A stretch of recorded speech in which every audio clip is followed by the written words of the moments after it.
Hello, everyone, and welcome to the latest episode of Killafornia Dreaming. This is the third part of our series on the rise and fall of Theranos and its founder and former CEO, Elizabeth Holmes. I want to thank you for listening to and enjoying this podcast. It is an independent one-woman production, and there are a number of ways that you can help support this show. You can leave a rating and review on Apple Podcasts or any platform that you listen to the show on. That gives us a little bit more visibility and helps new listeners find us. And if you would like to go above and beyond and have a couple of dollars each month to spare, you can support us on Patreon. And by us, I mean me and the dogs.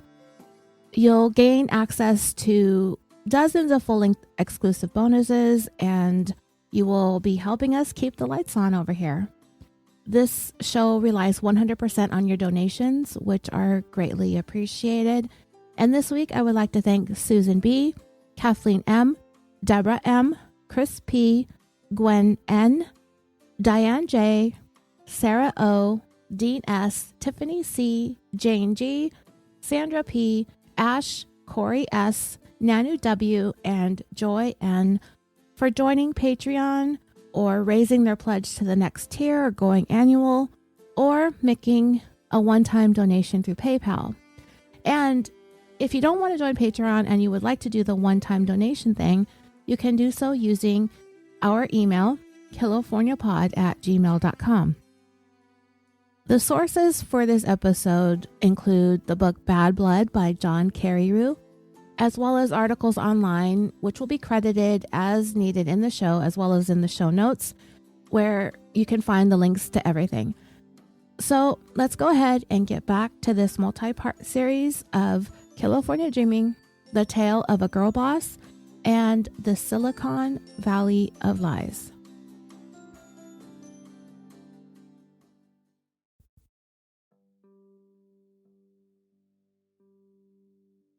Last time in part 3, we met a couple of friends of Elizabeth's from back in the day when she went to college for a minute, Chelsea Burkett and Sunny Balwani, who were both hired on at Theranos in September of 2009.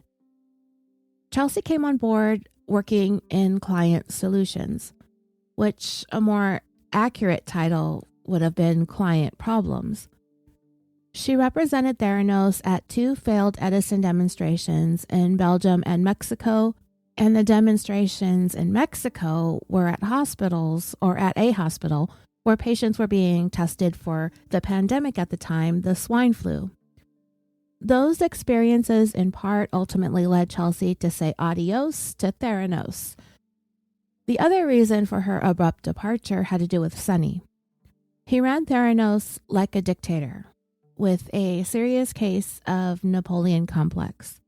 Pakistani Balwani enjoyed going around provoking and instigating, but fortunately his cologne would arrive about 5 minutes ahead of him, so employees would have a fair warning that his "what are those" Gucci man flops were waddling their way up the hall.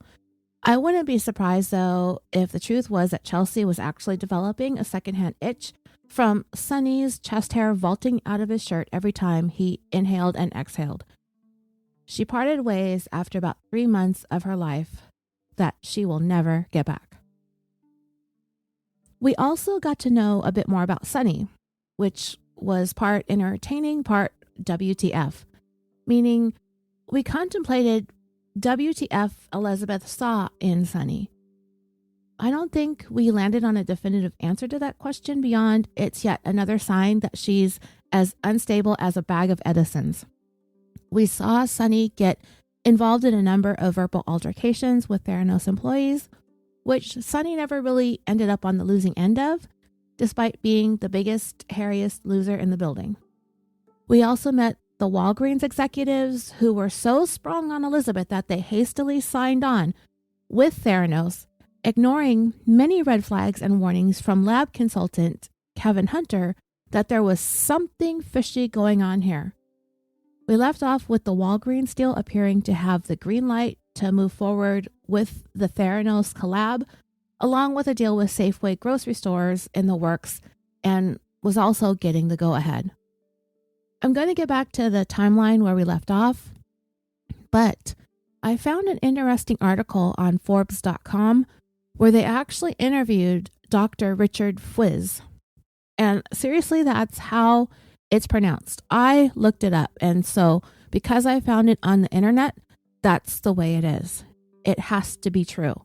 Remember, he was in part 3 where he applied for that patent for something that he knew Elizabeth and Theranos were going to need sometime in the future. She eventually sued him, and it ended with him retracting his patent and Theranos retracting their lawsuit. It was a little bit of a draw, but I think Richard saw it as a loss. It did end up costing him millions of dollars to try and defend himself before he did the retraction. But I wanted to share a couple of things from that article, and then I'll get back to the timeline. The article is entitled 4 Startling Things About Elizabeth Holmes from a Psychiatrist Who's Known Her Since Childhood. That psychiatrist is Richard Fwiz. It started off by stating, quote, before blood testing startup Theranos' founder Elizabeth Holmes began appearing on magazine front pages, she was an emotionally withdrawn child of a once illustrious family, being driven by a jealous mother who wanted her daughter to make a name for herself. Richard Fwiz, MD, is a Georgetown-educated psychiatrist, inventor, and former CIA agent who was known to Elizabeth since childhood. As Carrie Rue's book documents, he was the defendant in a lawsuit filed by Theranos in 2011 against Richard and his son John. After spending $5 million defending the lawsuit, he settled in 2014 in what he called a kill-the-dog agreement, in which neither party received anything from the patent.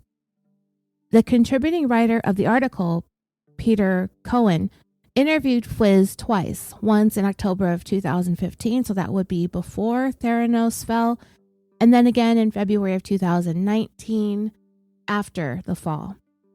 But because the tone of the article sounds like Richard was a little bit bitter, I tend to think that a lot of what he said came from the initial interview from back in 2015.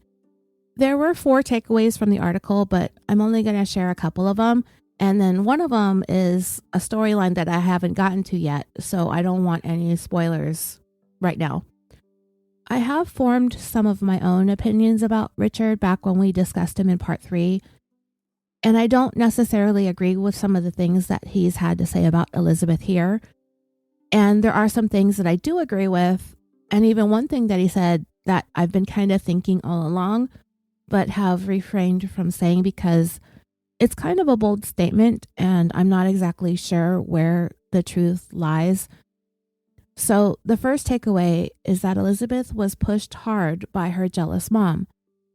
Richard said that her parents were always trying to elevate their position in the world, and that while they were neighbors in Virginia, that her parents were a very political couple, and that they tried using their various connections in Washington, D.C. to increase their earnings and wealth. He said that their children were playmates growing up, but the Holmeses were, quote, jealous of our family. I was a physician who had many patents and made money off of them, and I knew Arabic. He said Elizabeth's mom, Noelle, tried to push her daughter to be just like him, essentially programming her to become an inventor and to learn a foreign language. Richard further stated, quote, I'm a psychiatrist and a family practitioner and would tell a father and mother to not treat their child that way. She'll be what she'll be. Don't drive her into something that she doesn't want to do. In the pictures that I have with my family, Elizabeth is withdrawn. She was always pulled to the side and was not naturally emotive as a child. Richard also said that they attempted to pull some strings to get Elizabeth into Stanford because of her performance throughout school being mediocre, and she consistently earned low grades. They learned that they would be able to increase the likelihood of Elizabeth being accepted if she was able to enroll in a language program that the school offered during the summers. That's when they placed her in those Mandarin Chinese classes, where she ultimately studied in China, and that's where she met Sonny. According to Richard, Elizabeth hated being in China, but her mom refused to allow her to give up and to come home. that Elizabeth would call really upset and crying and complaining that the people are dirty, the hotel is filthy, and that she wanted to come home, but her mom told her to quit complaining and to just do what she needed to do. And then Richard said something that I found interesting, that Elizabeth's dad used his influence to land a good job at Enron, and he said that he was the vice president. I talked about this at great length, I believe in part 1, that Enron filed for bankruptcy and ultimately collapsed. Of this, Richard stated, when he came back to Washington after Enron failed, he was broke and came crying to us. He had no money. I was living in a new house a few blocks away, and I told him he could live in our first house rent-free. I will come back to the Enron thing in just a minute. There are some things about what Richard says here that I'm not exactly sure are true. And if the contradictory information that I have helped me form my opinion came from John Carreyrou's book and his tireless work researching, fact-checking, and interviewing people for it, then I'm most likely going to believe what he has to say, and that is likely an accurate and true version of the story. Also, based on Richard's actions detailed in Carreyrou's book, I find him to have some serious character flaws. And just because he's a doctor and a psychiatrist and a patent owner and an inventor and a millionaire doesn't automatically mean he's a stand-up guy or that he gets a pass to act like an asshole. The word used to describe him was megalomaniac, and my overall impression of him is that he's vindictive and malicious. And ironically, in some of the same things that he had to say about Elizabeth, it's a thing probably steeped in insecurity, along with the side of narcissistic personality disorder, delusions of grandeur, with some underlying self-loathing that he probably worked hard to overcome, or at least look like he did. So first, Richard said that Elizabeth's mom was jealous of him and his wife, Lorraine. I don't know if that's exactly true or not. These women were friends, and Lorraine seemed to enjoy spending time with Noelle and bringing her and her kids along on lavish trips and shopping excursions. And the women stayed friends for a long time, all the way up until the Fwizzes found out about Elizabeth going into the biomedical technology field and launched her own business without consulting Richard first. That's when the relationship between the women crumbled. To me, I felt like that if anybody was jealous, it was Elizabeth's dad, Chris. Again, I don't know if that's the case or not, but we know that Chris had made no secret of the fact that he didn't like Richard, and that could have stemmed from him being jealous. But because I've arrived that I'm not a Fwizz fan either, it doesn't necessarily mean it was because of jealousy. It could simply be because Richard is a garbage person who couldn't be trusted. That's plenty of reason to not like somebody. Richard then accused the Holmeses of using their Washington, D.C. connections to increase their wealth. Doesn't almost everybody in some way, shape, or form tap friends, acquaintances, or coworkers for recommendations or assistance? Getting a job, writing a letter of recommendation, putting in the good word. I don't have anything against anybody helping anyone get ahead in this world, as long as people are grateful and willing to reciprocate in whatever ways she or he can, and they do their best if they get an opportunity. There's absolutely nothing wrong with helping each other out in life. If Richard were to say that he got where he was in life 100% all on his own, I'd call BS. But I do see that any help that Richard would ever be willing to extend coming with a cost. My mom is like that. People like that are willing to help, but be prepared to basically sell your soul for that help or face the wrath. We know the lengths that Richard would go to in order to exact revenge for anything that he saw as a slight against him.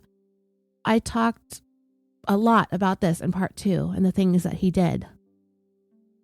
Richard also said in this interview in Forbes that Elizabeth's dad used his connections to get the very first venture capitalist to invest in Theranos when she first founded the company. And like I said, I don't see that being that big of a deal either. You're not holding a gun to anybody's head to invest in something. And as their label insinuates, they want to capitalize. But Richard here, it looks like he's wanting to make some kind of point, like the Holmes family wouldn't have been able to do or achieve anything without relying on help from others. But for me, it's neither here nor there. I think you should use whatever advantages are out there for you. In the interview, Richard also stated that the jealousy was all about him, that he's a doctor with patents, he has money, he has the ability to speak Arabic, and he said that Elizabeth's mom pushed her and programmed her to be just like him. Now that's something that I think has a measure of believability behind it. To what extent, I'm not sure, but I didn't even really see or know or think about the parallels when I first read about Richard. All I knew is that he was mad when he found out that Elizabeth went into the same field of biotechnology that he was in and didn't turn to him for his wealth of knowledge, which is why he went on to apply for that patent that led him to being sued by Theranos some years later. It is an interesting theory to ponder. Did Elizabeth set out to be on the same path as Richard? There are those correlations. Both Richard and Elizabeth were inventors, sort of. At least Elizabeth was aspiring to be one. They both worked with medical devices, and they both spoke at least one language in addition to English. And it's perhaps the reasoning behind why Elizabeth's parents pushed her to go to Stanford to work on earning her PhD. Remember, one of the first things we talked about when we started this series was an incident that occurred over winter break after Elizabeth's first semester at Stanford. She announced to her family that she was dropping out of school, after which her father folded up a piece of paper. He flew it over to Elizabeth, and it had the letters PhD written on it. That's the one big thing that she didn't pattern herself after when it came to Richard. He had his PhD, and she didn't even come close. Perhaps Elizabeth picked up on Richard's ways of conducting business and how he was so cutthroat and underhanded, and maybe she admired that in him. After all, it doesn't take a PhD to be a shady, conniving entrepreneur. And while Theranos was the house that Elizabeth built, it was made of cards. Richard said that he didn't think Elizabeth's mom should have pushed her to do something that she didn't want to do, and that the pictures that he had of Elizabeth taken with his family showed that she was withdrawn and not emotive. In other words, there was this lack of any kind of emotional affect. When I read that, it kind of got me thinking. When you take a step back and look at the entire portrait of Elizabeth's life, it's kind of a hodgepodge of a whole bunch of not really accomplishing anything meaningful at all. The first chapter in Carrie Rue's book is called A Purposeful Life. That is allegedly the value that Elizabeth's parents wanted to instill in her. But if you take what Richard said, that she was a mediocre student at best, there might just be something to that. Many of us who have listened to the podcast on this case have heard the story about Elizabeth running track when she was in, I think, middle school or something like that, and she ended up coming in dead last.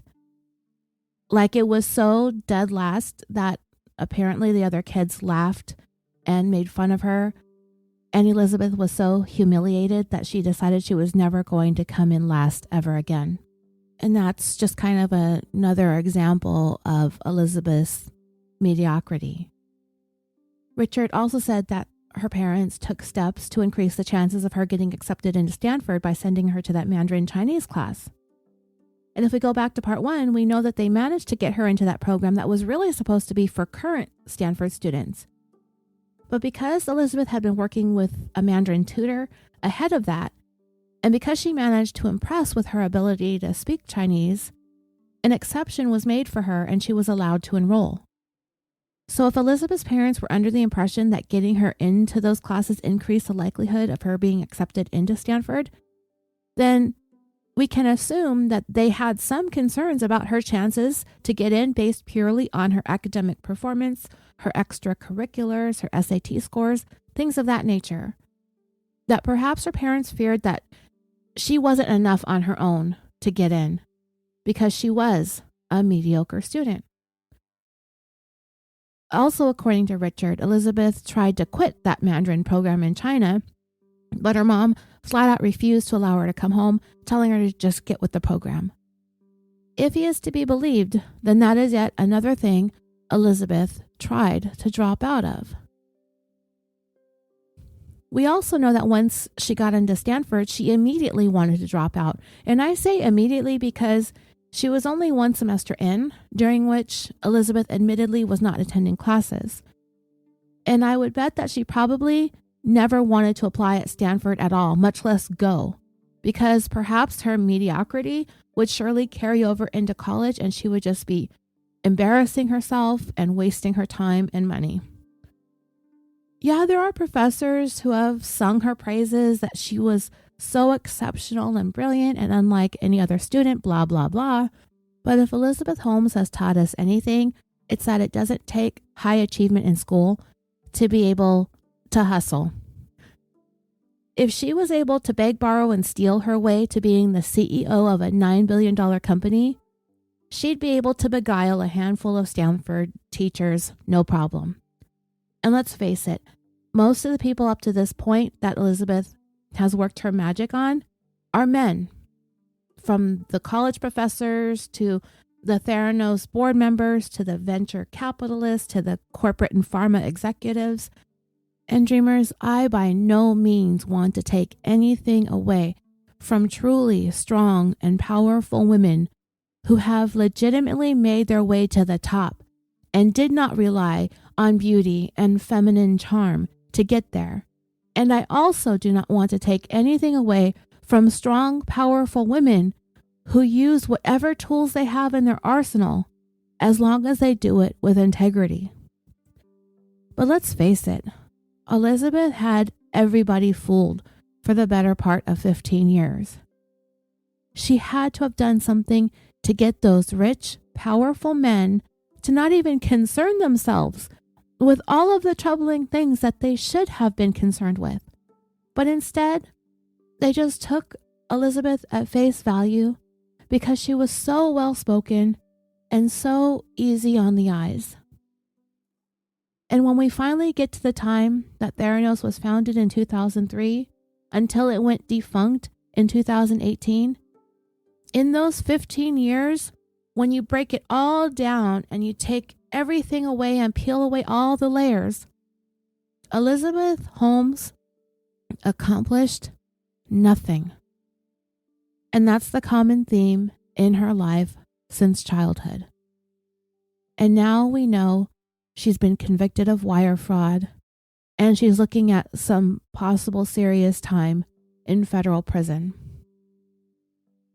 And that's what I meant when I said Elizabeth really hasn't done anything meaningful or purposeful, as it were.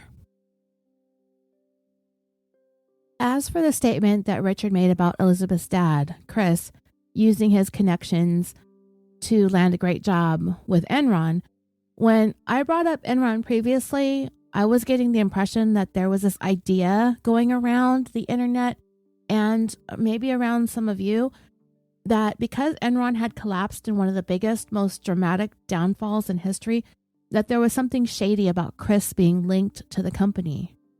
In Carrie Rue's Bad Blood, it's clear that Chris Holmes joined Enron at the beginning of 2001.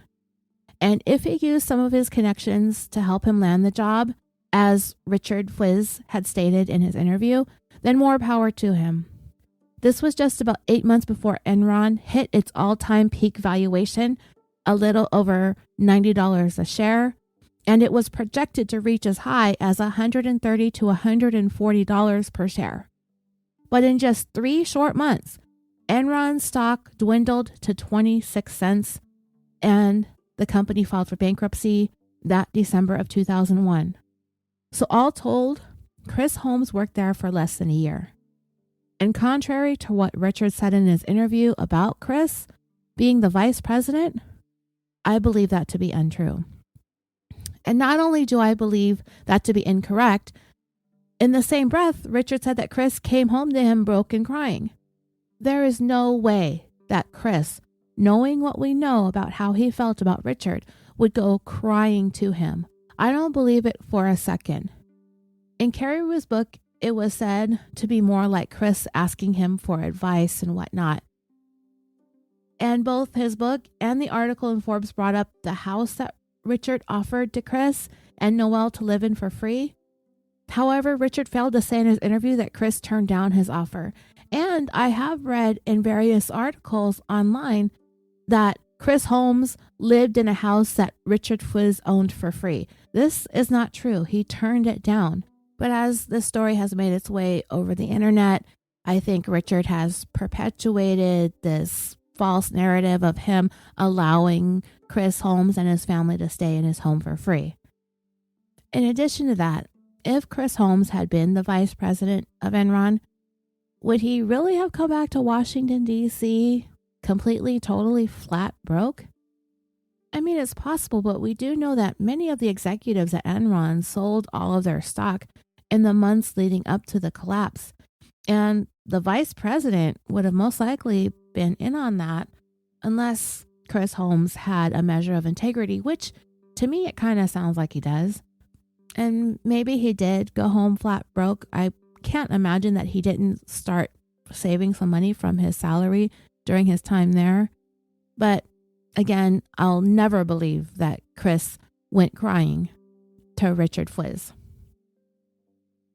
The last thing I want to talk about from the article is that Richard pointed out that whenever there was a time that Elizabeth was asked specific pointed questions involving science, she tended to divert the topic, and she would usually bring up her family history and family members of the past.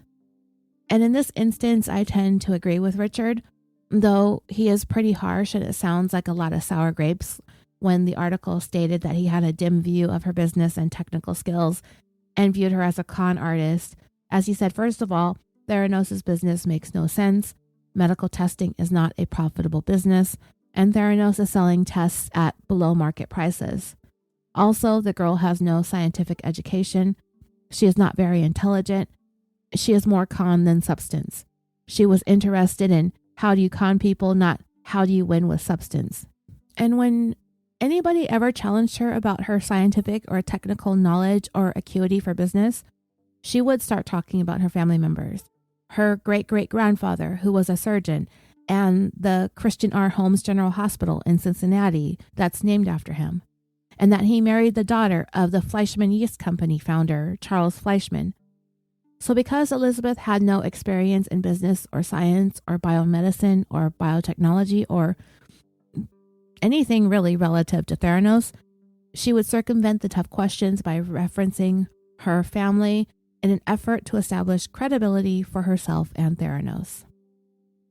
I also tend to agree that Elizabeth was and is not very intelligent, at least not in the company she tried to keep and in the field that she tried to make a name for herself in. To me, on the inside, while at Theranos, Elizabeth acted like a tantrumy brat who would whine and complain when she didn't get things her way. On the outside, however, her public persona to the media and on TV, she just managed to present well. Remember, it was all a show. Her non-blinking eyes, her voice, her black turtlenecks and sleek suits. This was a woman who used to apparently wear Christmas sweaters to work year-round, so I'm just saying. She learned what she needed to do to at least look the part. There is one last thing in the article that I want to go over, but I'm not quite there yet in the series, but we are getting close to it. And I may come back to this Forbes article if necessary. I might not have to, but I have it bookmarked, so just in case. All right, we're going to get back now to where we left off in the Theranos timeline. You know, and I know, and basically everyone at Theranos knew that Elizabeth and Sunny's egos were writing checks that their bodies couldn't cash. And they got to the point where they really stepped in it because they just inked deals with 2 major corporations under false pretenses. Executives at both Walgreens and Safeway have been told that Theranos' proprietary blood testing machines were capable of performing hundreds of diagnostic tests on a single nanotainer of blood. However, in the end, the Edison was only ever capable of performing a handful of tests, and even those are questionable. The Edison literally turned out to be the Ford Pinto of the blood testing systems out there. Except the Pinto was a little bit ahead, just by a nose, due to the fact that it was capable of bursting into flames. So at least the stupid car had enough self-awareness to know that the world would be better off if it would just self-destruct. I mentioned in part 3 that the type of testing that the Edison was capable of was called immunoassays. Assays for short, thank goodness, right? Using antigens to detect things in the blood. I looked up the tests that are conducted using this type of technology, and they are conjunctivitis, Campylobacter, which is like a really bad diarrhea caused by undercooked poultry, C. diff, which is a colon infection, chlamydia, colorectal cancer, coronavirus, dry eye disease, H. pylori, which is a stomach infection, inflammatory and autoimmune diseases, influenza, lactoferrin, which is an iron-binding protein that helps defend against viruses and bacteria usually found in milk-producing mammals, Legionella, which is a bacteria found in small droplets of water that causes Legionnaire's disease or Pontiac fever, which are types of pneumonia, Lyme disease, mono, osteoporosis, pregnancy, RSV, which is a respiratory infection, Streptococcus pneumoniae, which is a bacteria that causes pneumonia and meningitis, and strep throat.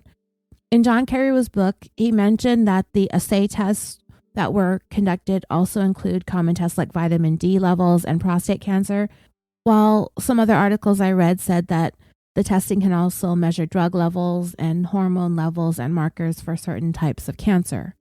So that is basically the limitations of this type of testing, which is all the Edison was able to do, the assays. In a March 2019 article on refinery29.com, it asked a question that many of us wondered when we first heard of this Edison, Elizabeth, and Theranos. What is all the hype over this machine all about? What brought the company to reach its peak worth of $9 million at one time? And what was this concept of running an entire menu of tests with a tiny blood sample and being able to do so at a fraction of the cost of traditional blood testing? Elizabeth played on people's emotions and tugged at the heartstrings, with one of her selling points being the ability to improve health screening to a point that it would actually save lives and increase longevity, creating a world in which we never have to say goodbye too soon. Imagine grandma and grandpa living to see 150 years of age, crap like that. One small problem. The Edison didn't work. It never did, and it never would. The Refinery 29 article said that it's complicated as to why it didn't work. And even with all the stories out there about it, we would never really be able to get to the bottom of all the reasons. I think it's safe to say that the technology simply doesn't exist right now.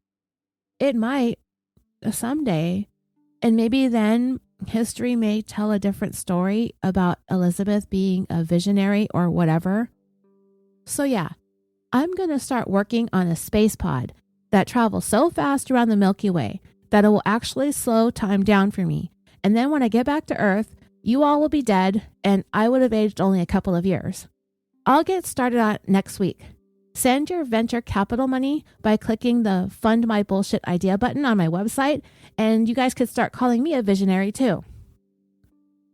Even experts in biomedical devices couldn't figure out how the Edison was supposed to work based on the information available regarding Theranos patents and on their website.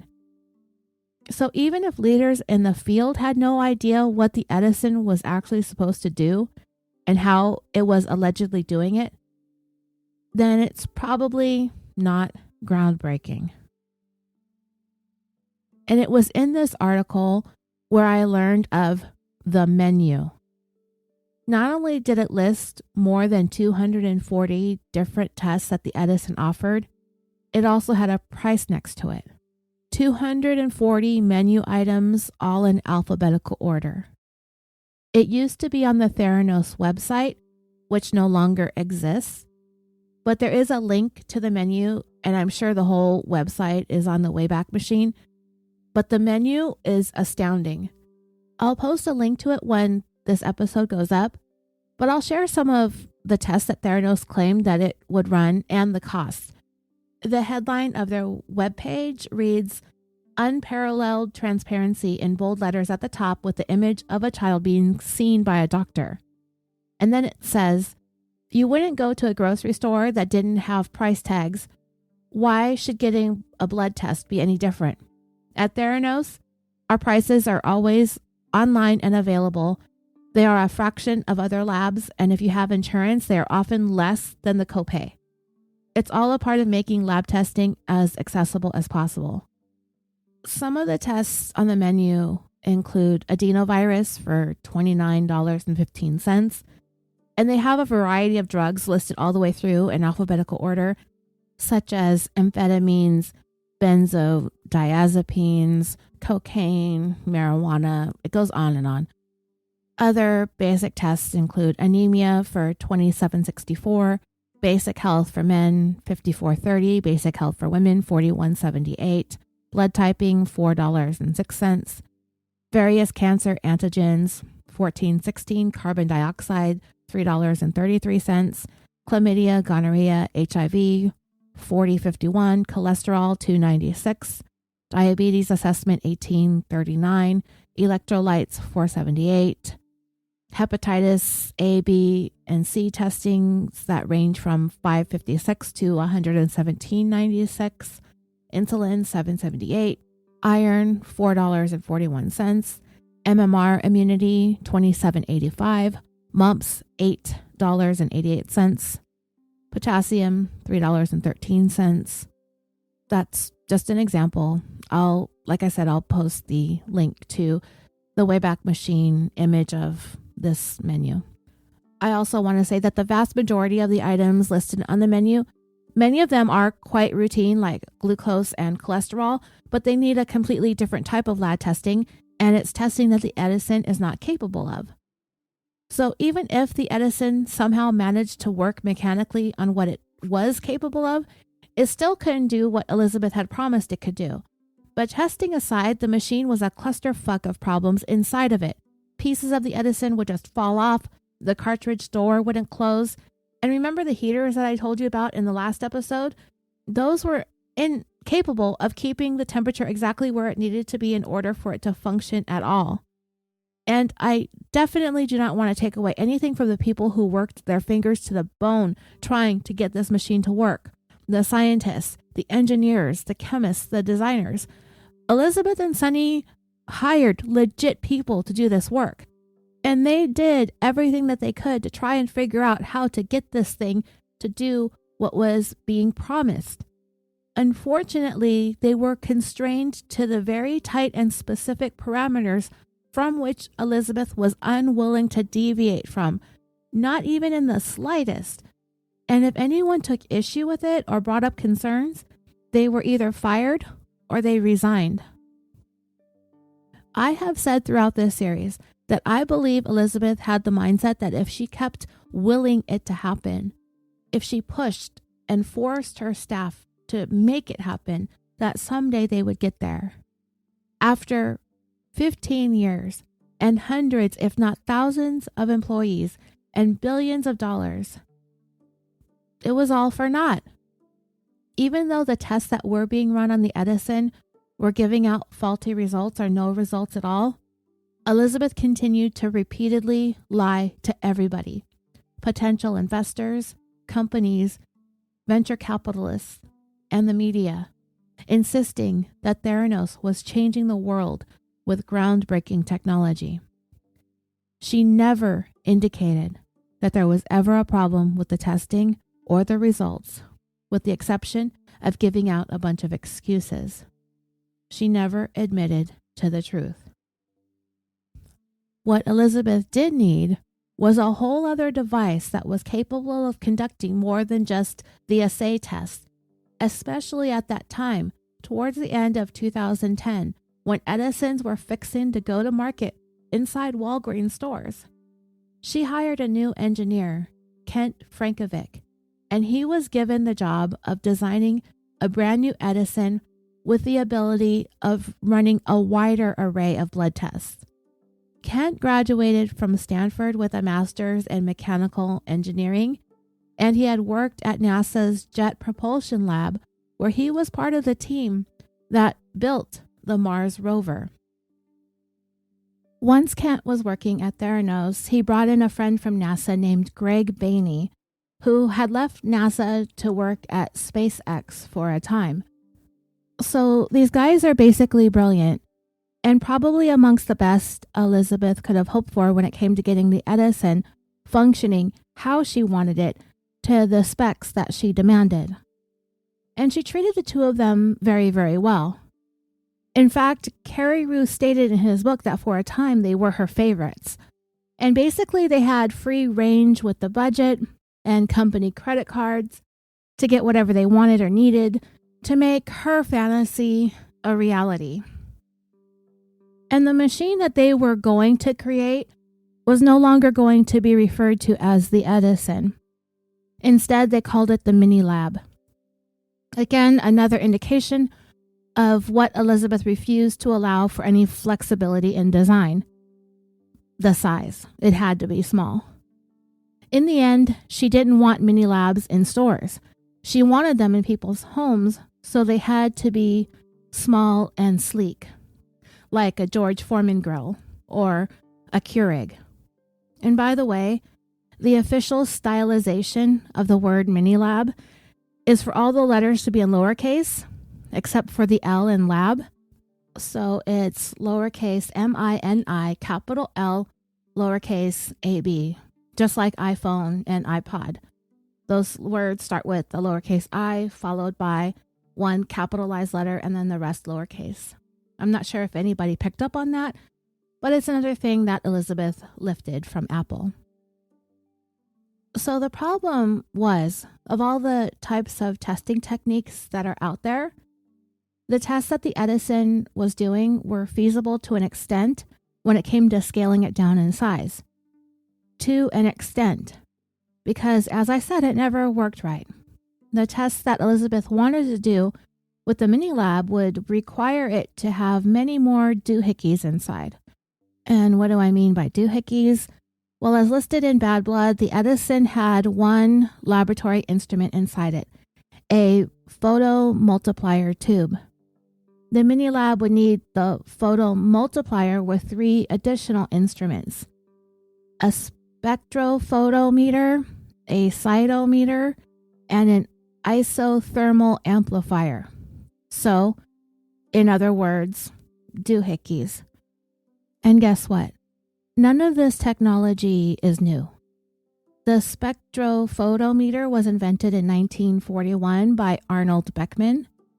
You may have heard of the company that he founded, lab equipment manufacturer Beckman Coulter.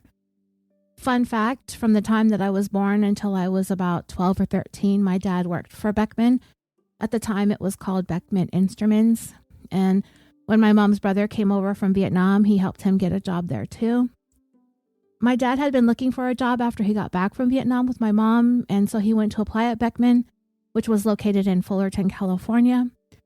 And when he walked in, just purely by coincidence, the head of the company at that site was shipmates with my dad during World War II, and he pretty much hired him on the spot.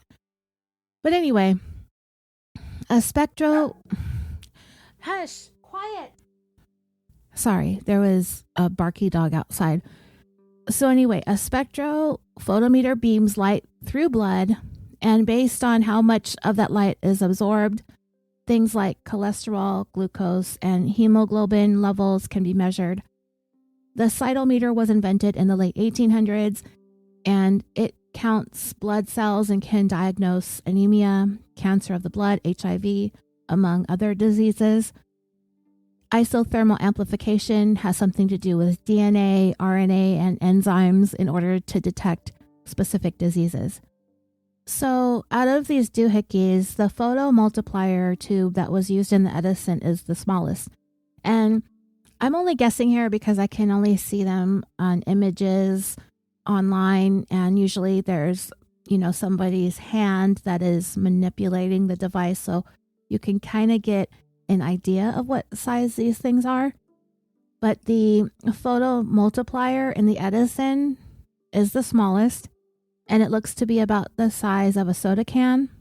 Soda, pop, Coke, fizzy drink, whatever you all call it from where you're from. Maybe it's the size of a tall can. It fits into an Edison. An isothermal amplifier appears to be about the size of one of those label makers. When you type in what you want the label to say, and then you print it and it feeds out the size, and you peel and stick it. One of the larger size one of those.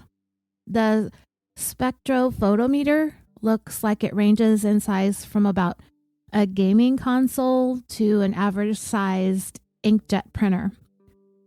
The largest of these instruments is the cytometer, and it appears to be about the size of a mini fridge. So I don't think it is likely that anyone anytime soon is going to be able to squeeze all of that into a machine the size of a toaster oven. As I stated, none of these instruments are anything mind-blowing. They've been around for many, many decades and are commonly used in labs everywhere, every day. So Elizabeth wasn't a visionary in that sense. What she was banking on was what we heard as part of her mantra: changing the world, shaking up the lab industry, never having to say goodbye too soon.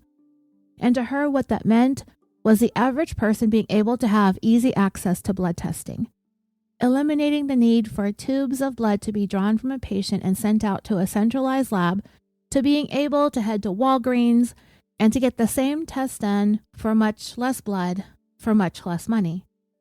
And eventually to bring that mini lab all the way home so you don't even have to leave your house. That is what would have set Theranos' technology apart from everything else out there, if she could get it to work.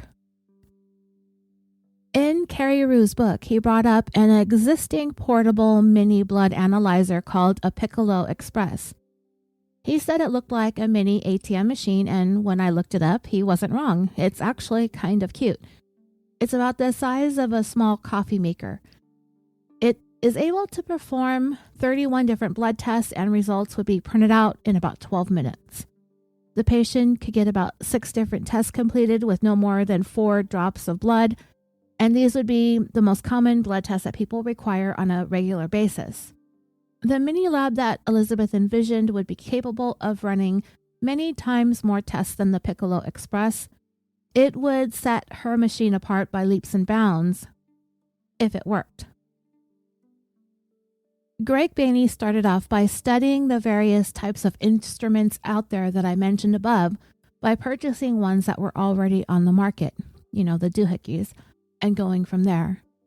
His plan was to try and miniaturize them with reverse engineering. He wanted to take the whole thing apart and study it in order to figure out how it worked.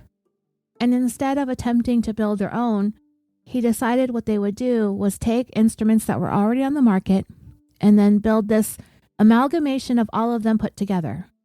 Once he had a prototype that worked reliably, then they would concern themselves with making it smaller. The way Elizabeth had been doing things up to that point, worrying about size first and then trying to fix all of the bugs from there, was essentially working backwards. And to him, it was no wonder that Theranos was going into year 8 of not being able to get the blood testing machine to work reliably. But when Greg discussed his plan with Elizabeth, she shut it down. For her, the only thing that mattered was size. I guess she likes her men the way she likes her machines, right? I'm just kidding. That's so gross. That was a terrible joke. But I really meant, because Sonny's really short, right? Anyways, another thing about Greg that Elizabeth loved was the fact that he came into work on the weekends. But it had less to do with Theranos and more to do with the fact that he was having some turmoil in his personal life, and he was using work as a much-needed distraction. He was going through a pretty tough breakup, so to keep his mind busy, he'd come to work. And we all know how Elizabeth just loves people that are working all day and all night and every day on Saturdays and holidays and on days that don't even exist. She saw it as a reflection of Greg's commitment and his devotion to his work. So she told him that she wanted him to get his friend Kent to come in on Saturdays too. But Kent was like, no way, man. Weekends are all mine. I am not coming into work. Screw you and screw Theranos. It really made Elizabeth unhappy. And again, she just was not really all that in touch with reality. She wasn't in touch, period. Having this feeling like people didn't need to have any sort of balance in their lives. Also, by the way, if you're in our Facebook discussion group, and if you're not, you might want to know that I posted a video that shared an audio clip of an interview that Elizabeth gave on a podcast where she slipped into her real voice momentarily before quickly catching herself and going back to the deep voice that she's known for. So there was an occasion when Greg actually caught Elizabeth once when she accidentally said something to him in a more natural sounding woman's voice. While he did think her deep voice was kind of strange, he figured that because she was working in a traditionally man's world, that in order to be taken seriously as a person in technology, this is part of what she felt like she needed to do. There was another thing that Greg came to discover that really took him by surprise.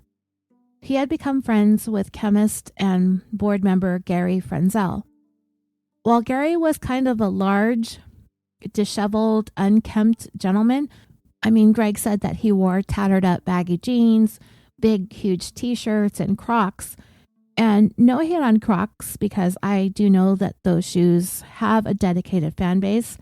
But I also know there is a segment of the population that would not be cut dead wearing a pair.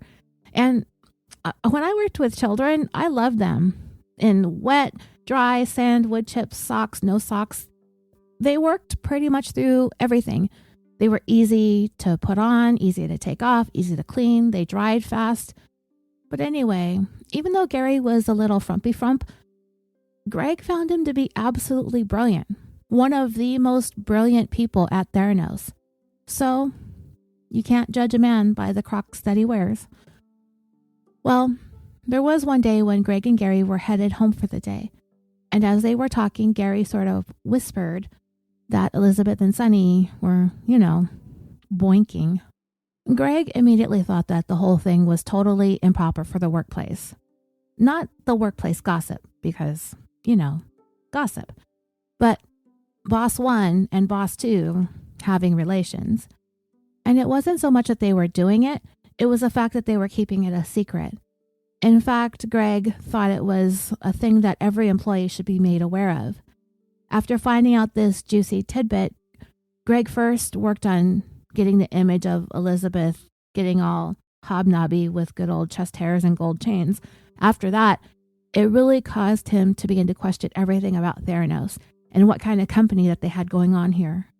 He had already seen some weird stuff, but this not being disclosed was not just keeping a secret, it was perpetuating a lie.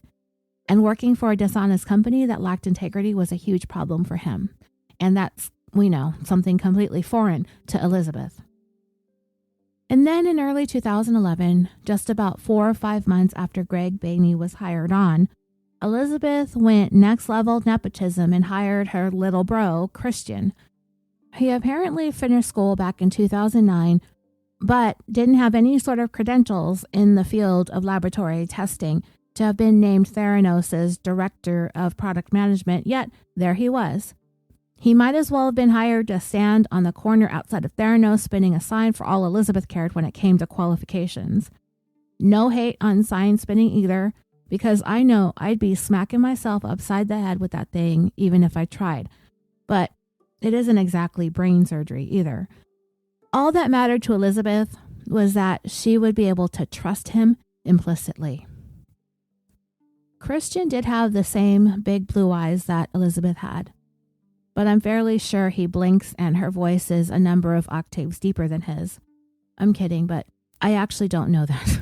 I don't think I've heard his voice, but they had very little in common beyond that.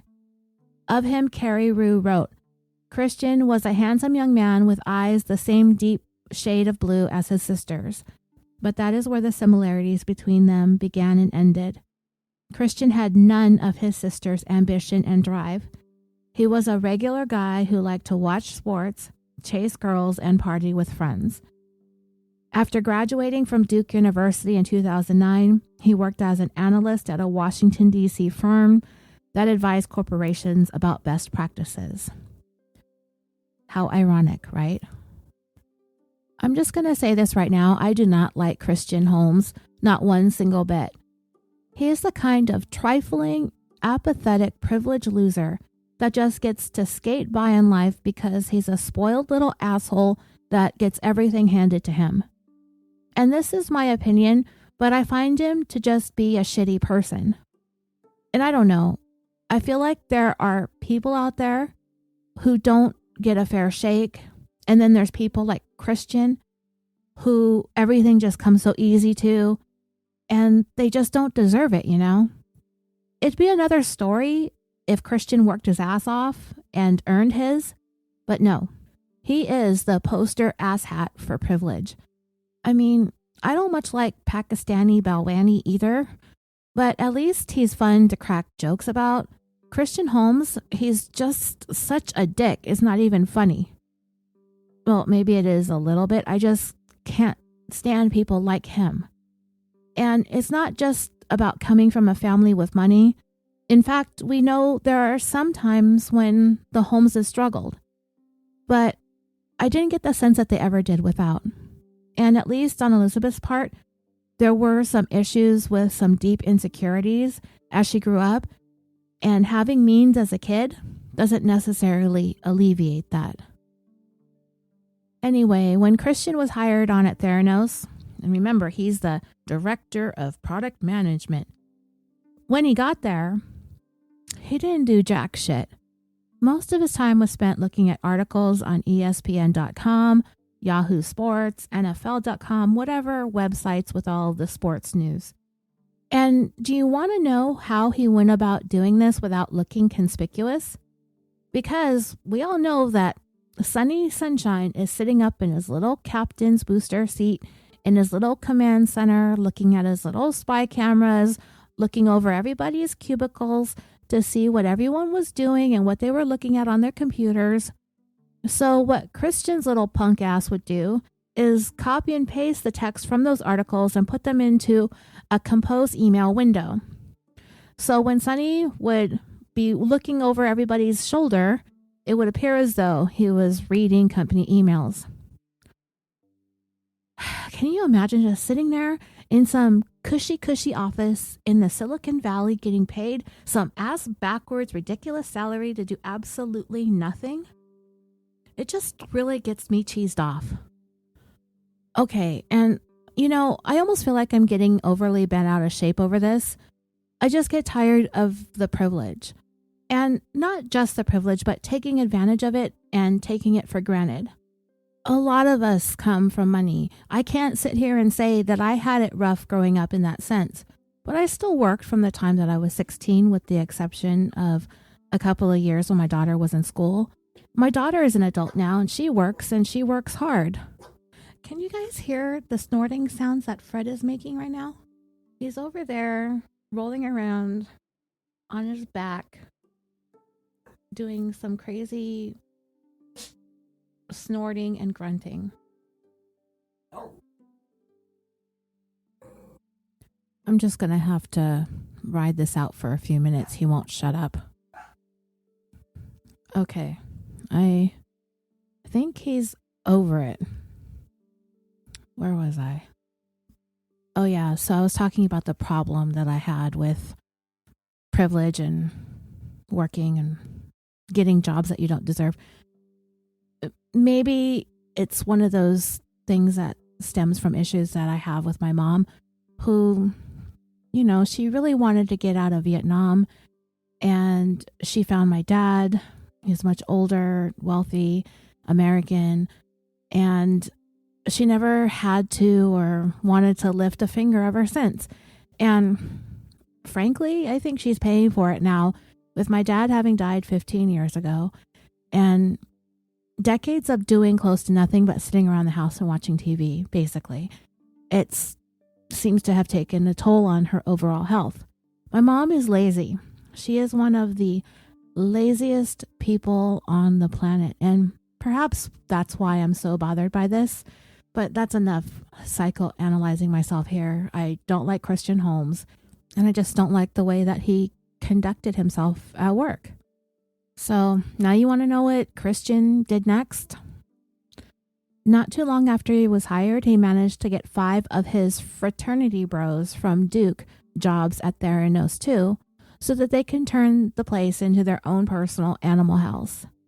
So now we have these wannabe professionals consisting of Chris, Jeff, Nick, Dan, Max, and Sandy. They all rented a Palo Alto house together, and before long, at work, people started calling them the Frat Pack. But for purposes of this podcast, we will call them the Shat Pack. None of these twonky knuckleheads had any relevant background, education, work experience, or skills beyond possibly being able to do a semi-decent keg stand, and that's probably debatable. But hey, Elizabeth doesn't have much of a background in all this either, right? But at the very least, these dum-dums finished school, so there's that. And you know what sucks the most about it is that because one of them is the boss's brother, all of them basically catapulted leaps and bounds above all other Theranos employees as soon as they were hired. And I totally do not have a problem with people helping others. I've said that already. When it comes to finding jobs or putting in a good word, I'm not even opposed to nepotism as long as the new recruit does their job and does it well, even if they don't necessarily have experience in the field, as long as it isn't something super specialized like a Theranos scientist or chemist. The gentleman from NASA, Greg Bainey, he had been recruited from fellow former NASA guy Kent Frankovich. Well, Greg recruited a few people also. 2 friends from when he went to Georgia Tech, Jordan Carr and Ted Pascoe, as well as another NASA buddy, Trey Howard. I don't have a catchy name for them, so I'll just call them the NASA Pack to distinguish the 2 sets of friends. The NASA Pack, along with the Shat Pack, worked in product management, but they didn't even come close to having the same status or access to information or even department meetings, particularly in regards to working with Walgreens and Safeway. Whenever the Shat Pack had meetings with Sunny and Elizabeth, the NASA Pack were totally excluded, which is lame because, first of all, they're the NASA guys. I mean, hello. How are they supposed to do their jobs if they're not even privy to the meetings? And among all the things wrong with Theranos, the toxicity of the work environment here is like next level. And I've often sat here and wondered if the company was managed by people who were more sane and competent than Sunny and Elizabeth, if they would have actually been able to come up with a product that worked. Because let's face it, Sunny and Elizabeth, whatever their strengths were, they had absolutely no idea how to manage people. And the way the Shat Pack got in good with Sunny and Elizabeth was that they spent many hours at Theranos. And I'm not saying that all those hours were spent working. And I bet the farm, if I had a farm, that a lot of time was spent just BSing and dicking around in between pretending to work. They knew how Sunny was. He obsessed over how dedicated and loyal employees were by measuring the amount of time that they spent inside the building. But if nothing else, Sonny definitely didn't put up with any kind of goofing off. So he'd spend a great amount of time watching people from the conference room, the walls of which were made completely out of glass. So he had a full view of everybody's cubicle. You remember back on December 31st when Betty White sadly passed away, and then some of her most memorable moments started streaming online again? Up to that point, I had not seen the one with her and Sandra Bullock and Ryan Reynolds when they were promoting their 2009 movie, The Proposal. And they did this video where Betty is treating Ryan like her lowly assistant. And she was like, when Betty White says she wants a cup of coffee, you get her a cup of coffee, you ab-crunching jackass. I totally love that. And it's absolutely the next thing that I wanted to call the Shat Pack when I read up on their love of going to the gym. Ab-crunching jackass pack. Because they had spent so many hours at Theranos, it left little time for them to beast it up at the gym. So they'd actually sneak out of the Theranos building in the middle of the workday to go work out. They'd dip out from various exits and they'd never come and go at the same time. In fact, Ted Pasco of the NASA pack, he was one of the guys in their department who wasn't in the know about anything and was hired on, and then he had little to no work to do for some reason. So he entertained himself by watching the Shat Pack come and go, thinking that they were being so slick, which is something I could totally see myself doing as well. And to illustrate just where the Shat Pack were versus where the NASA pack were, Carey Rude described the discussion that they had with one another. He wrote, several members of the frat pack joined Greg and two of his colleagues in engineering for a lunch on the big terrace overlooking the parking lot one day. A discussion about the low IQs of some of the world's top soccer players led them to debate the question, would you rather be smart and poor or dumb and rich? The engineers all chose smart and poor, while the frat pack voted unanimously for dumb and rich. Greg was struck by how clearly the line was drawn between the two groups. They were all in their mid to late 20s with good educations, but they valued different things. The Shat Pack turned out to be Elizabeth's and Sonny's little gophers that were always ready, willing, and able to be at their beck and call. Eventually, NASA PAC member Greg Bainey suddenly found himself on the outs with Elizabeth in May of 2011. He had only been at the job for a few months by then. You see, he told his sister, who worked for an accounting firm, to try and apply for a job at Theranos. She did, and she had an interview with both Elizabeth and Sonny the month before. When they called her back with an offer to join the Shat Pack and the NASA Pack in production management, she declined. Little did she or Greg know how much this would impact his experience at Theranos. Suddenly, Greg was completely ignored by Elizabeth, as if he was invisible when before he had been one of her favorites. Normally, Elizabeth would greet him every day, especially when he came in on Saturdays, like he had been since he started. A week later, he found himself excluded from the weekly meetings Elizabeth would have with him and Kent Frankovich. It was then he realized Elizabeth was taking it personally that her job offer to his sister had been turned down. Elizabeth's iciness eventually fell upon Kent Frankovich as well. He was the one who had recruited Greg. And this is one of the most interesting examples of Elizabeth's and Sonny's vast assortment of bullying tactics that we've seen, at least in my opinion. So Ken is essentially the man behind the design of the mini lab, as he was quite a brilliant engineer, a job he enjoyed very much. In addition to working at Theranos, he had a project of his own that involved bicycle lights that lit up its wheels and the surface that the rider was on, which would make the cyclist safer and easier to see at night. He showcased his idea on crowdfunding site Kickstarter, and it was a hit. He raised $215,000 in a month and a half, making it the 7th largest amount anyone raised in 2011. While in wanting to share his excitement over his Kickstarter success, he told Elizabeth the news. Big mistake. In bad blood, it said. He badly miscalculated. Elizabeth and Sonny were furious. They viewed it as a major conflict of interest and asked him to transfer his bike lights patent to Theranos. The paperwork Kent had signed when he joined the company entitled them to any intellectual property that he produced while employed there, they contended. Kent disagreed. He had worked on his little venture during his free time and felt he had done nothing wrong. He also failed to see how a new type of bicycle light posed a threat to a maker of blood testing equipment. But Sonny and Elizabeth wouldn't let it go. In meeting after meeting, they tried to get him to turn over the patent. They ratcheted up the pressure by bringing in Theranos' senior counsel, David Doyle, to some of the meetings. So as Greg watched all of this drama with his friend, he was pretty sure this really wasn't about Kent's bicycle lights invention, but rather what they saw as his audacity to be dedicating his time to anything outside of Theranos. Remember, Elizabeth had always been a bit peeved off about the fact that Kent refused to work on Saturdays like Greg had done. But Greg was only doing that because of a breakup.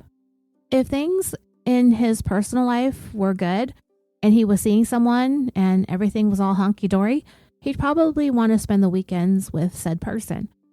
And really, Kent was using his weekends to work on his bike lights. He wasn't on company time. What Elizabeth demanded from her employees was 100% and then some, particularly when it came to some of her most needed ones, and Kent was one of those due to the fact that he was a central person in designing and engineering the mini lab. Yet instead of inviting him and the NASA pack to the product management meetings with Sonny and Elizabeth, they opted to invite the Shat pack instead. How is that supposed to make the NASA guys feel when the frat bromies have more access to important stuff than they did? Well, eventually they sort of reached quite an unstable feeling agreement.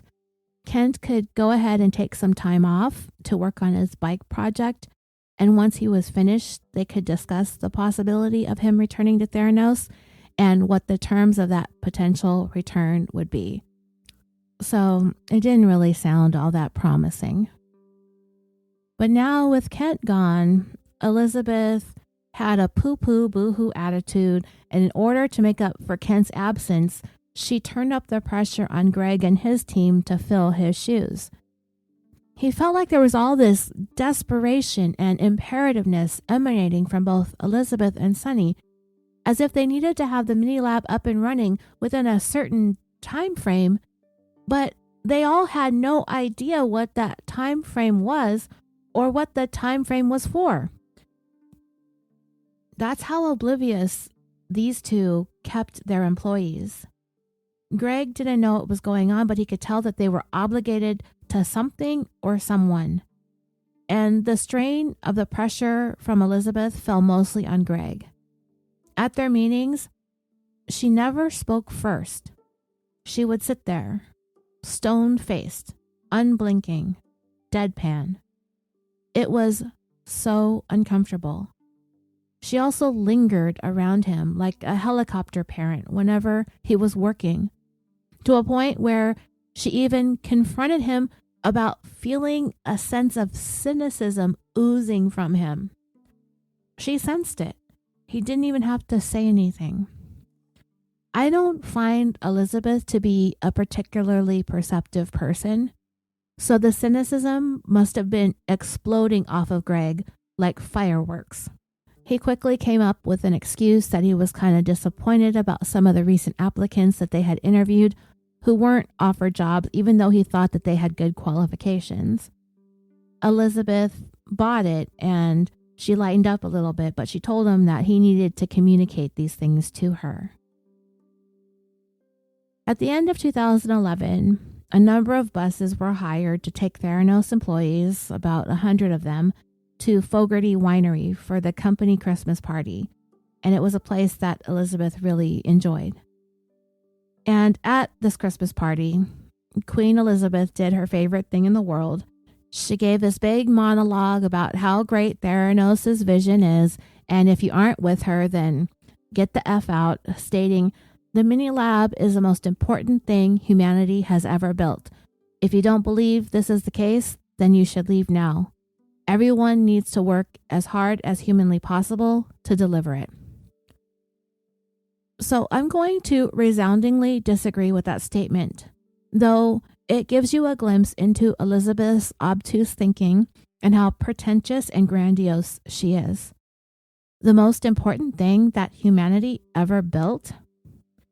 First of all, there's nothing new about blood testing. She did not invent or discover anything that already hadn't existed. Secondly, I hardly think that this was to be the greatest thing ever built by humanity. In fact, when you look up history's greatest inventions, they are the printing press, the electric light, the automobile, the telephone, radio, television, vaccinations, computers, airplanes, the gas-powered tractor, and anesthesia. And thirdly, it never happened.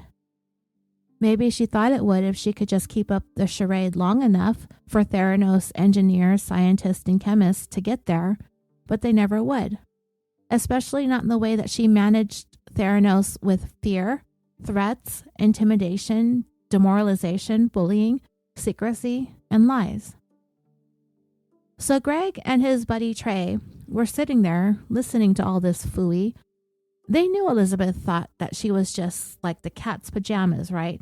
That she envisioned herself to be the next Marie Curie, the person who pioneered radioactive research, the first woman to win the Nobel Peace Prize, and the only woman to ever win it twice. That she was going to be remembered in history as that Elizabeth Holmes who revolutionized the world of medicine. Yeah, no, sorry, honey. Maybe she can learn a trade in federal prison, like cooking or plumbing. The pay starts at about 10 cents an hour, perhaps a couple of pennies more. She could start looking into that. A month and a half later, this is now February of 2012, all of the employees were bussed back to the winery, the same winery, for more of Elizabeth and Sonny's grandstanding, another self-congratulatory affair. This time, the occasion was finalizing the partnership with Safeway, at which point the company should get ready to change its name to Unsafeway, because if anybody gets bushwhacked by an Edison or a mini lab, whatever they're calling it, people's health and their lives are going to quite possibly be jeopardized. Elizabeth speechified to everyone just under an hour, which I think would totally suck to have to listen to her blab on and try to pretend to be listening. I don't think I could do it. But anyway, she finished off by telling everybody that she wasn't afraid of anything except for needles and getting one of Sonny's chest hair stuck in her teeth. She also said that Theranos was on pace to become the dominant, most preeminent company in the land of silicon. Oh, and by the way, of all the words that I make up, speechified is actually one that I found online that seems to be real. And it feels like such a kooky word. So you know that this podcast host writes her own stuff. I know, you all can rest easy now. It's no shock to any of us that Greg was at the end of his rope with Theranos and he was ready to resign. He was just going to wait for his stocks to vest, which was set to happen in a couple of months on his first anniversary. And what that means is that he's going to own his stock options at that point. He pretty much realized that he couldn't do it anymore after he represented Theranos at a job fair at his alma mater and was totally incapable of saying anything good about Theranos. He could not, in good conscience, recommend the company as an excellent place to work. He just gave tips about having a career in the Silicon Valley.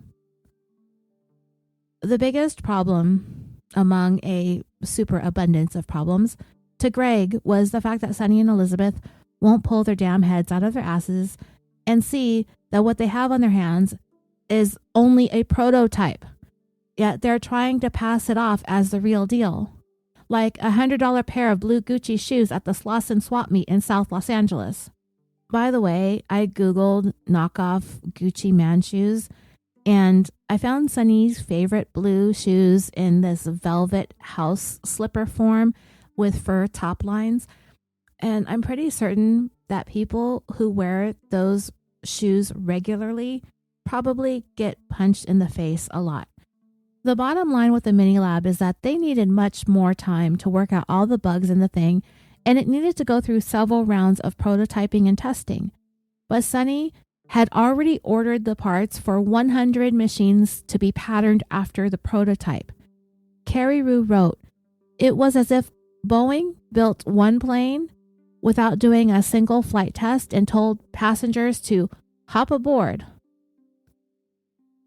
Another major problem with the mini lab had to do with the temperature. We talked about ambient temperatures in the last part, but that was with the Edison, and this goes even beyond that. The mini lab was so small with so many moving parts inside that it brings about variations in the temperature that could have an unwanted effect on the chemistry and throw off the process and the results. Both Sonny and Elizabeth just kept thinking that things are as simple as telling people what they wanted and that the people would just make it happen. Rarely are things that simple. Progress was not being made in a timely manner acceptable to Sonny, so he began questioning Greg's ability and drive, to a point where Greg, who is about twice the size of Sonny, stood up, dwarfing him, and shouted that they were working their asses off. And it's the first time, or one of the first times that I know of, where Sonny actually stood down. We are going to close this episode out with a couple more anecdotes about Sonny that demonstrate how oppressive he was, how much he bullied employees. In order to avoid Sonny, some of the employees often gathered in the basement warehouse area of the building where Theranos' supply chain manager, John Fanzio, worked. It was sort of their secret little place that wasn't being constantly surveilled by Sonny, so they could relax and talk or vent frustrations or discuss any rumors or gossip that anybody heard. John and the NASA pack had become pretty good friends, and they really leaned on one another to get through some of the maddening things that they had to deal with when it came to Elizabeth and Sonny. While John's place really should not have had him in the bowels of the building, he actually came to appreciate it because it wasn't possible for Sonny to spy on him or count the minutes from the time that he arrived to the time that he left each day. Sonny had become completely consumed with the amount of hours each person worked and measured their value as an employee based almost exclusively on that. But it was inevitable, like for all Theranos employees, that John would find himself disappeared, banished into the pit. And it happened in February of 2012. One of his co-workers who worked in receiving had purchased a brand new Acura. That day when he arrived at work with it for the first time, John went outside to the parking lot to check it out and to tell him it was a really nice car and to congratulate him. You know, getting a brand new car is a really big accomplishment, and the guy was proud, you know. Well, the very next day, when that employee was fixing to leave, he came out to the parking lot to find a large dent in the side of it. Someone pulling out of an adjacent parking spot had turned too sharply or turned too soon and hit it. So, you know, he was really upset. Any of us would be. I would probably start crying. And nobody had come into the building to report that they had hit the car. Nobody had left a note. Essentially, it was a hit and run. Well, John decided to help out his coworker by trying to look at the other cars in the parking lot to see if any of them looked like they had any damage that matched up with the location of the dent on the Acura. He found a car that had a scrape, so he took a tape measure to see if that car's bumper lined up with the damage, and it was a perfect match. Well, it just so happened to belong to a friend of Sonny's, an Indian gentleman who was hired to work in the software department. So when John saw the Indian man go outside for a smoke, he went out there to question him about hitting the Acura, but the man denied it. So John told his coworker that his only recourse was to file a police report about the hit and run and to tell them about how the damage of the two cars matched up, how they found this evidence.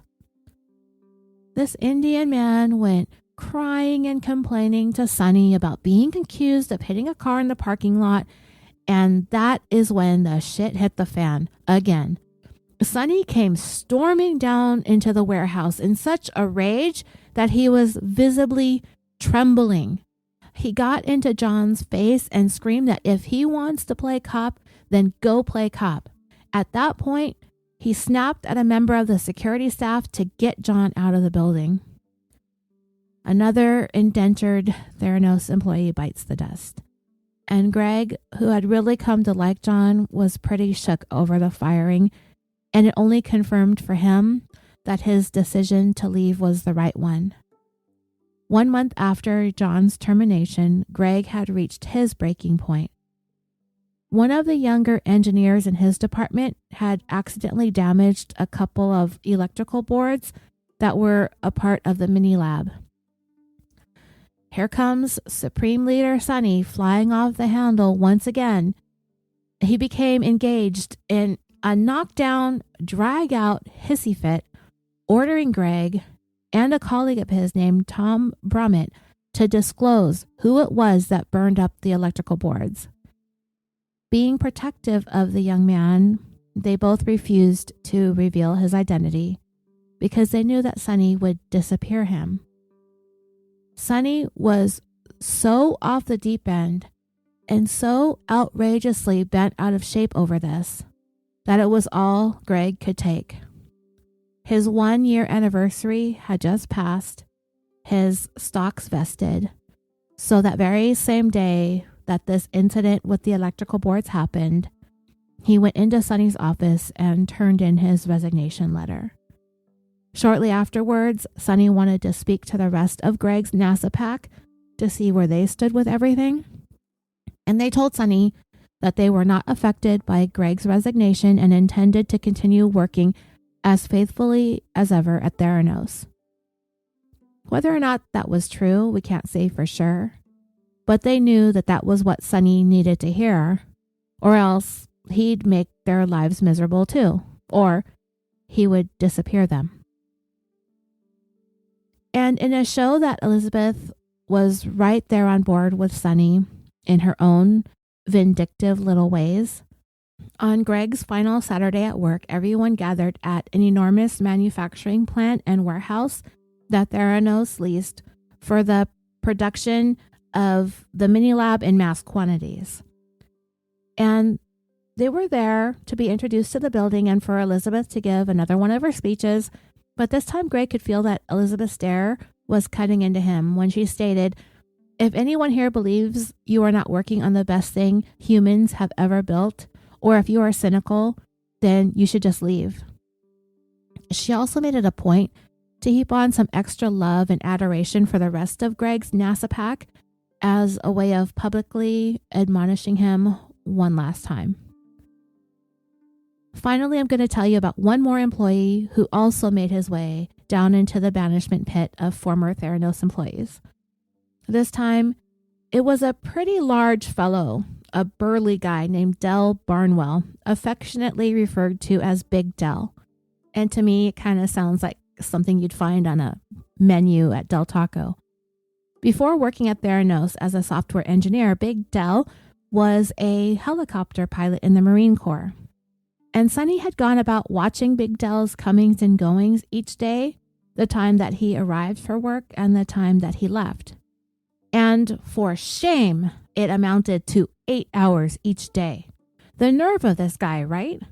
So in a meeting, Sonny said to Big Del something to the effect that he watched surveillance footage of several of his work days, and it showed a clear pattern of him working 8-hour days. And Sonny followed that up by telling this imposing former Marine that he was going to fix him. In his cushy little office, in his cushy little blue shoes, right? I'd like to see Sonny fix up Big Del in a bar or in a dark alley where he'd be free to swat Sonny away like the pesky little gnat that he is. Well, Big Del, he was out. Shortly after that I'm gonna fix you meeting, Del sent in his resignation via email to Elizabeth's executive assistant. But for the next 2 weeks, as he finished out his time, he didn't hear anything from either Elizabeth or Sonny. On his final day, he packed up his stuff and he headed towards the parking lot. It was then that Sonny and Elizabeth came flying down the stairs into the lobby to stop him. He would not be allowed to leave until he read and signed the 2 NDAs, the non-disclosure and the non-defamatory agreements. Big Del was like, I signed that when I started working here. Get out of my way. I'm out. And for some reason, as I was reading this, I pictured Big Del doing that Soul Train strut out the front door as he reminded the 2 of them that he gave his notice 2 weeks ago. And they had all this time for that hogwash. And he basically told them, in not so many words, to kiss his ass. Big Del continued on. He got into his SUV, and as he was driving off, Sonny tried to send security to stop him, but Del just kept on trucking. So, y'all want to know what Sonny's stupid little punk ass did next? He called the cops. The actual police.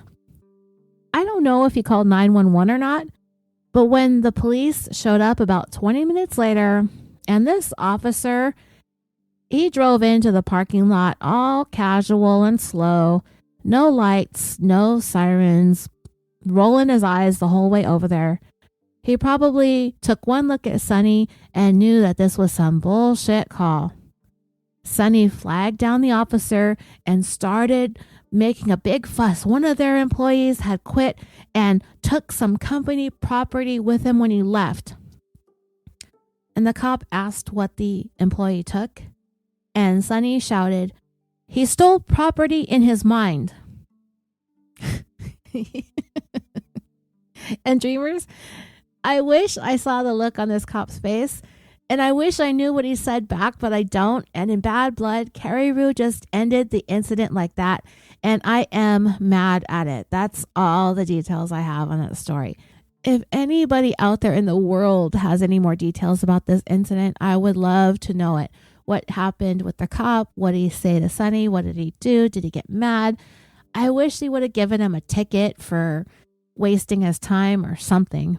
But anyway, I will go ahead and end part 4 with that. Sonny Balwani. The mess that keeps on messing, right? Well, when we come back for part 5, we are going to get into that much anticipated deal with Safeway grocery stores. And we're also going to get into how the idea of implementing the mini lab blood testing system into the United States military all came about. So don't forget to come over to Facebook if you aren't already a member of our discussion group and request to join. We're getting close to 2,000 members. So maybe I'll just have a little bit of a giveaway to celebrate finally reaching that milestone. You can also follow the show on Instagram and Twitter. And I do have a topic for the next Patreon episode ready to go. So I'm going to head over to work on that next. So patrons, keep your eyes on the feed for that. If you're still deciding on whether or not to join Patreon, just remember it's only $1 a month and it helps me out because that's my only podcast income. You get lots of exclusive stuff with much, much more to come. I'm going to get back to my thank you cards very soon. I got all caught up in October and November. So if you've joined since then, I haven't forgotten about it. I've just feel like I've been busier lately than I usually am. I think it has to do with maybe my mom, and I've taken 3 trips to California in the last 2 months, and the babysitting job that I've taken. But I'm hanging in there. Doing this with you all is my favorite. So stay tuned for part 5 and for February's Patreon. I'm your host, Roseanne. Thank you so much for listening, and until next time, sweet dreams.